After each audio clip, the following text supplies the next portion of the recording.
వ్యక్తి స్నానం చేస్తూ ఉండగా ఒక విషయాన్ని గమనిస్తాడు. అదేంటంటే ఇతడి ఎత్తు రోజురోజుకి తగ్గుతూ ఉంటుంది. మొదట ఇతడు తన వయసు పెరుగుతూ ఉండడంతో ఇలా తన ఎత్తు తగ్గుతుందని అనుకుంటాడు. కానీ చూస్తుండగానే రోజురోజుకి ఇతడి హైటు తగ్గిపోతూ ఆ ఇంట్లో ఉన్న పిల్లి కన్నా చిన్నగా మారిపోతాడు. ఇంతలో పిల్లి ఇతన్ని చూసి తినే ఆహారం అనుకుని ఇతన్ని తినేయడానికి వెంబడిస్తూ ఉంటుంది. దీంతో ఇతడి భార్య తమ ఇంట్లో ఉన్న పిల్లులన్నింటినీ ఇంట్లో నుండి బయటకు గెంటేస్తుంది. అలాగే చిన్నగా మారడం వల్ల ఇతడికి పడుకోవడానికి కూడా ఇబ్బందిగా ఉండేది.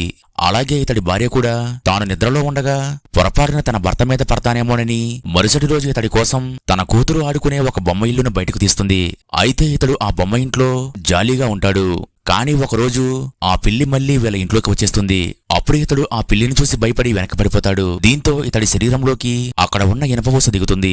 అలాగే రక్తం వస్తూ ఉండడంతో ఆ రక్తపు వాసనకు ఇతన్ని తినేయడానికి ఆ పిల్లి దగ్గరకు వస్తూ ఉంటుంది. వెంటనే ఇతడు అక్కడి నుండి తప్పించుకుని గోడ అంచుకు వెళ్లి దక్కుంటాడు. కానీ ఇతడు చూసుకోకుండా ఆ గోడ అంచు నుండి పొరపాటున ఆ ఇంటి బేస్మెంట్లో పడిపోతాడు.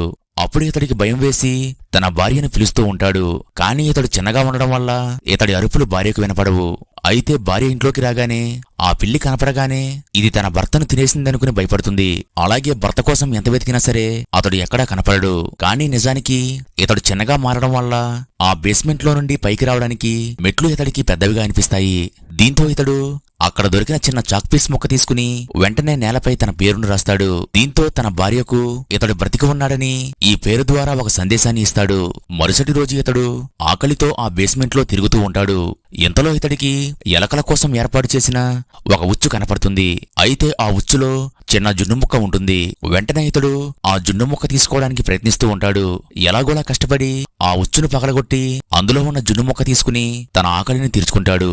మరోపక్క ఇతడి భార్య తన భర్త కనపడకపోయేసరికి అతడు చనిపోయాడని భావించి ఆ ఇంటిని ఖాళీ చేసి అక్కడి నుండి వెళ్ళిపోతుంది. దీంతో ఇతడు చీమలా చిన్నగా మారిపోయి ఆ ఇంటి బేస్మెంట్లో తిరుగుతూ ఉంటాడు.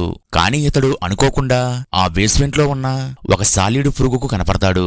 అయితే దాని నుండి తప్పించుకోవడానికి ఇతడు అక్కడున్న ఒక అట్టపెట్టెను పగలగొట్టి దాన్నే తన నివాసంగా మార్చుకుంటాడు. కానీ ఆ సాలీడు నుండి తప్పించుకోవడానికి ఇతడు ఒక ప్లాన్ వేస్తాడు. వెంటనే ఇతడు ఆ బేస్మెంట్లో ఉన్న ఒక అక్వేరియం మీదకు ఎక్కి ఆ సాలీడును పిలుస్తూ ఉంటాడు. ఇంతలో సాలీడు పైకి రాగా ఇతడు దాన్ని చంపుదామని సిద్ధంగా ఉంటాడు. కానీ పొరపాటున ఇతడు జారి అదే అక్వేరియంలో పడిపోతాడు. కానీ ఆ తర్వాత ఏమైందో చూడాలంటే ఈ వీడియో లైక్ చేసి నెక్స్ట్ పార్ట్ని కామెంట్ చేయండి.